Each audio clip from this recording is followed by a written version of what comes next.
Please, give a warm welcome his first time, Dave Borodaeff. Where is he? Let him hear it. Ted Borodaeff. Oh, I blew it. Sorry. I was so concerned by the laugh. Good evening, ladies and gentlemen. Well, that's what I hear a lot of people say when they get up here. Good evening, ladies and gentlemen. It makes you feel kind of grown up, doesn't it? At my age, they call me sir, and I feel really old.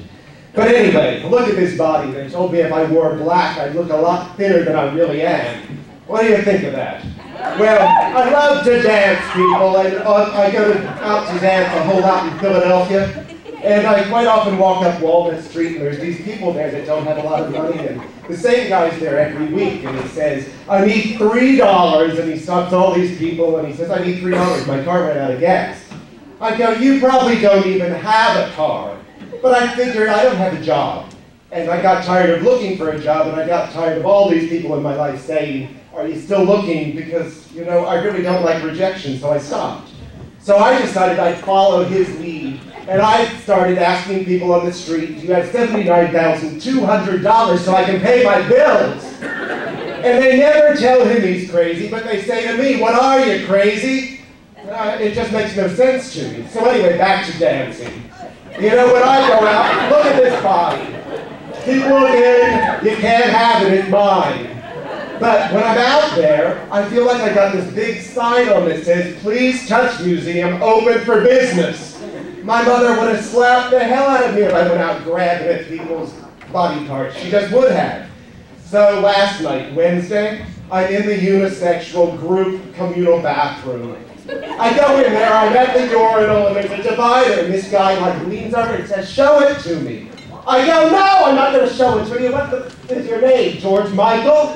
Maybe if it was George Michael, I would show it to you. He's back over here, and he said, show it to me. I said, my mother told me, leave a little to the imagination. If I showed you how little it was, you'd need a heck of an imagination to imagine it was anything. I'm a grower, not a shower. Ladies, you know what I'm talking about? How many of you men are growers? I don't really want to know. Too bright up here, I couldn't see it anyway. So anyway, you know, my dad was supposed to be here tonight. He's 82. He told me this show is too expensive. He can't come see his son. But he can roll around in the bed with this 35-year-old crack and heroin addict. God bless him, because I can say that I'm a drug addict also. We'll get to that later. I'm also an alcoholic. Truth be known, I really am. But remember, 2-drink minimum. Drink up, folks. I love to see people drunk. So anyway, Dad, he has this miracle hearing aid, and I wanted him sitting right here to demonstrate. You say, hey, Dad, he goes, what? I can't hear you. Let me turn this thing off. The only freaking miracle would be if he could hear it. But it cost $2,500, so that was expensive too. He was raised during the Depression. You know, everything's expensive. It's just like my ex of 26 years. Everything was expensive if they were paying for it. It's very reasonable when I was writing the check. You know, the Treasury Department tells me gasoline's not as expensive. Oh, there's people over here too. Cool. Told me that gasoline's not as expensive as I think it is. I didn't quite understand that because $2 is $2 in my book. They said figure in inflation, and I went, I got it. I write checks now for bills. I write about a third of the check. I enclose a little note. This check's a hell of a lot bigger than you think. You know, haven't gotten any responses yet, but that's okay. How many of you get on the internet? Let's be honest. Come on. Oh, yeah, right, people. None of you ever been on the internet. Well, I think the internet's a real waste of time, but that's my opinion, and I'm up here to make you laugh, not to have opinions. Well, there's this article. How do you tell your boss you're going to have a baby? Well, when I was growing up, you said there's a bun in the oven, or a big loaf of bread, or it depended how many we're going to have. Then I realized, after reading this article, if I, little old me, was to tell the boss I was going to have a baby, you know, then I'd have to explain I was having this unprotected, unsafe, homosexual sex in the ouch position! Whoa! It brings me, guys, you know, we're supposed to all be getting in touch with our feminine side, you know, the softer side, you know, my feminine side, my masculine side, my inside, my outside. You know, so, there I am. thinking about this feminine side, and like, ladies, you know what I'm talking about, the emotions, the like warmer side instead of, oh, look at the game they just played, the Eagles just lost and they're just horrible now. Win 13 games, they're great, but they lose one, they're horrible. So, you know, Molson, Golden Oldham did this whole ad campaign in plaid. They even had guys in little kilts to like push the issue, feminine side. I call that being in drag, but you don't do that in Scotland. Even McGregor has been doing some interviews where he says, when I bring out my feminine side, guys, here's a pointer, you get more sex. You ever have sex, young man? Right, sure you did.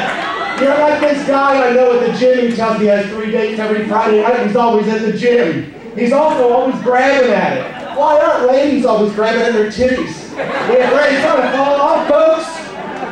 Am I afraid it's not going to still be there? You want to grab it? Feel free, I do it in the club. Please touch me till it's open for business. Come on, babe. So anyway, I'm on the internet. Truth be known, I'm on the internet again looking for sex. Yeah, I'm not alone. It's a whole industry out there. That's what they made it for. They said the government made it, you know, to kind of protect us from ourselves. Well, I'm looking at these personals, and it's not just one. It says man, straight man, no less, seeks aggressive, strong-willed woman willing to wear a strap-on and ride me in the opposite position. How many of you are willing to take the challenge? Go all the way tonight. Huh? Oh, how's my red light going, folks? All right, words. I got a friend I'm teaching English to. He's from Russian, he says. What's up, man? I said, ceiling. Then he goes, no, what's up? I say, the sky. Then he says, oh, no, I don't even understand English anymore. How am I going to explain what anything means? I'm in the health food store where most people look like gray and deadly. They look horrible. That health food even goes to your brain. So, I'm in the health food store. Sally's talking to Susie. What's your name, sweetheart? Not Sally? Well, you're sitting in the front row. Anyway, sorry. She said, Sally, I'm a vegetarian. And I kind of, my ears perked up. And she said, yeah, when I eat fish and I eat chicken, I go, oh God, and I'm a vegan. I'll eat anything if it's free. Then on my way here, I'm going down Route 38, and instead of being immersed in a big sign, it says yield. Well, this guy in a Mustang, he's yielding. Only he has these 2.5-foot high letters on the windshield. If you notice that, lots of Mustangs have that. Maybe he needs to remember when he's driving. My Volvo has nothing on the windshield. So anyway, he's like, that is not yield in my book. So there I am again on the internet the other day. Yeah, me. On the internet all the time. Ladies and gentlemen, Ted.